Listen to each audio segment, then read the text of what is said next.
Obviously, we picked up their gauntlet, so welcome everybody to Top Gear versus Australia motoring Je Sans Frontier. Ashes. These are the cars we can call on. The Aston Martin DBS, the Jaguar XKR, the Caterham Superlight, the Ariel Atom, the Bentley Continental, the Range Rooney. The list goes on and on. And these are the cars they can feel.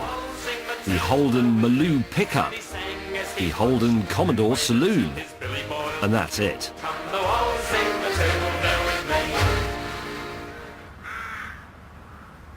So we've got the cars, we've got the place. Where are they? Should have landed over 3 hours ago.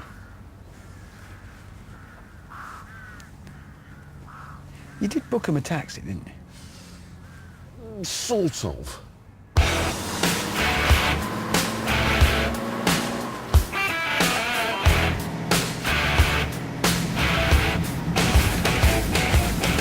I just thought it would be nice for them to arrive back in the country the way their ancestors left. There's a pleasing circularity to this. Exactly. That is thoughtful. That is very thoughtful. No, it is. But the next challenge was right up their street.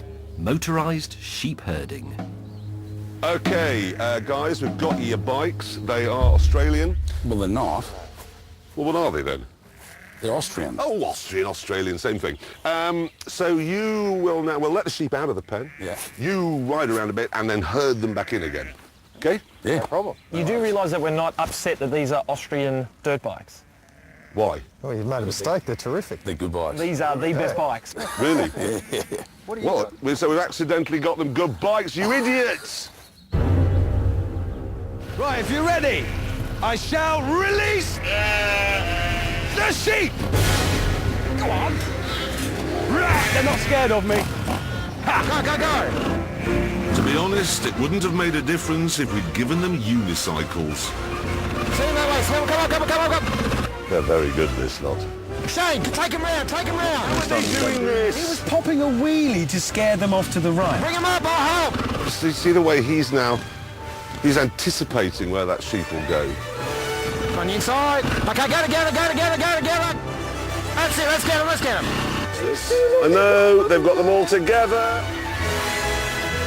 Send him that way.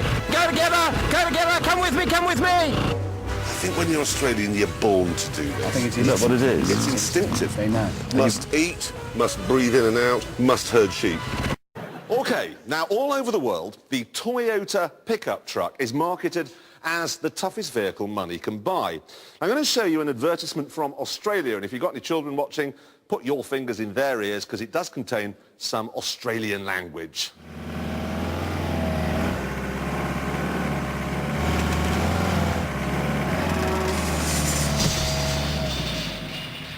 Bagger.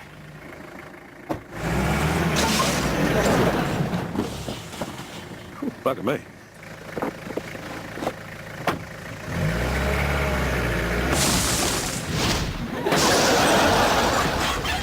Bagger.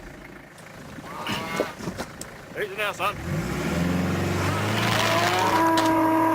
Ooh, bugger.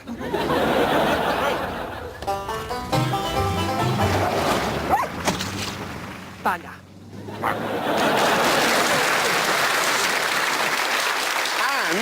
And it's not just ad speak either, because whenever you turn on the news, what is it that's always bogging down the enormous American military machine? Yeah, it doesn't matter whether it's Kosovo, Iraq, Afghanistan, wherever. You've always got a bunch of guys who rock up in their home clothes with a half-timbered machine gun and look, all of them in a flatbed Toyota. So, it's very popular in Australia and all the other various bits of the third world.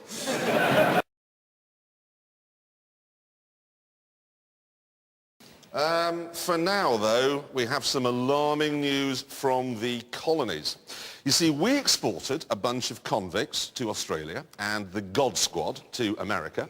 And here we are, 200 years down the line, and they've got it into their heads that they can make cars. Plainly, James and I had to go and sample their efforts.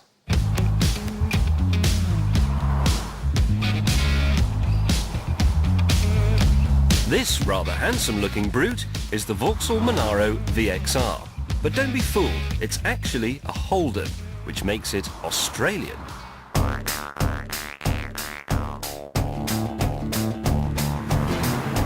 That means it's big. It's got 2 big doors, 4 big seats, and a big boot.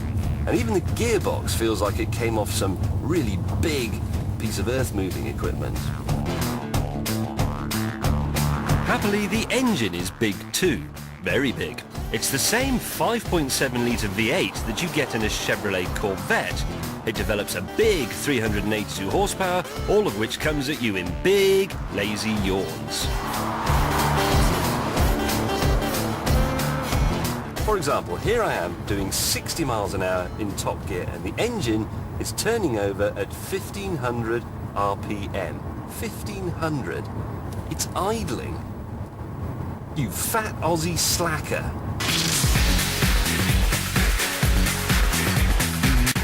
Some modern European cars have up to 11 programmable gearbox settings for the driver to choose from.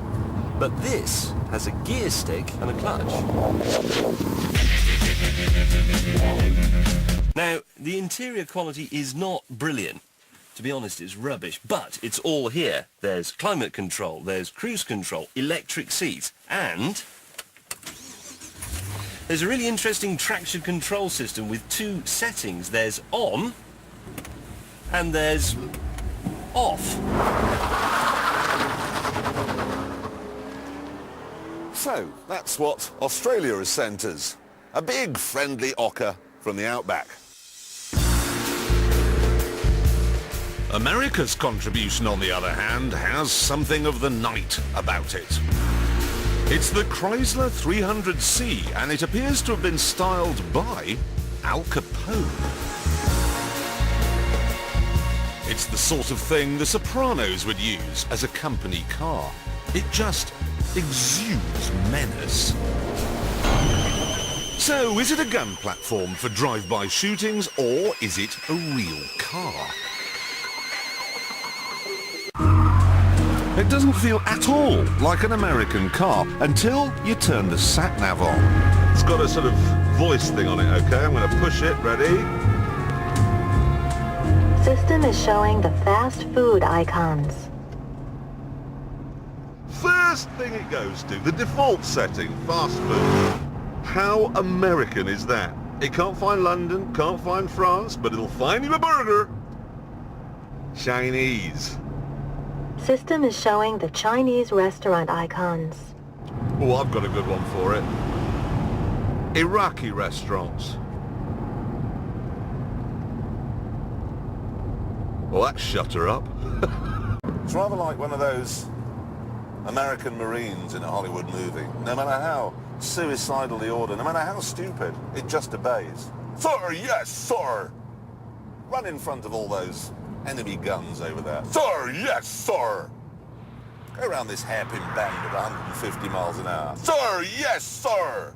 And it gets away with it. That's the joke. It does go around hairpin bends at 150 miles an hour. And you called it a, what did you, Hyundai. Bless you. You know, I was in America a couple of years ago filming. This took place in Texas, which is the biggest car dealership in the world. The frontage is a mile long. And I said to the guy who owned it, what do you sell here? And he went, we sell a lot. And he mispronounced every single one. Hyundai, Mitsubishi, Toyota, Nissan, Jaguar, BMW.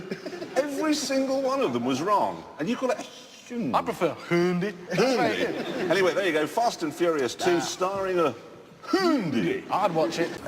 What's next? I'd like to talk briefly, if I can, about bikes. Steady. It's only just quickly, okay? News from America, land of the free. They've announced in Florida that it's now legal That's legal for bikers to ride their motorcycles without a crash helmet as long as they can prove they've got $10,000 worth of health insurance. Well, that's just stupid. Apart from anything else, what's the point of insuring Americans' head? There's nothing in it.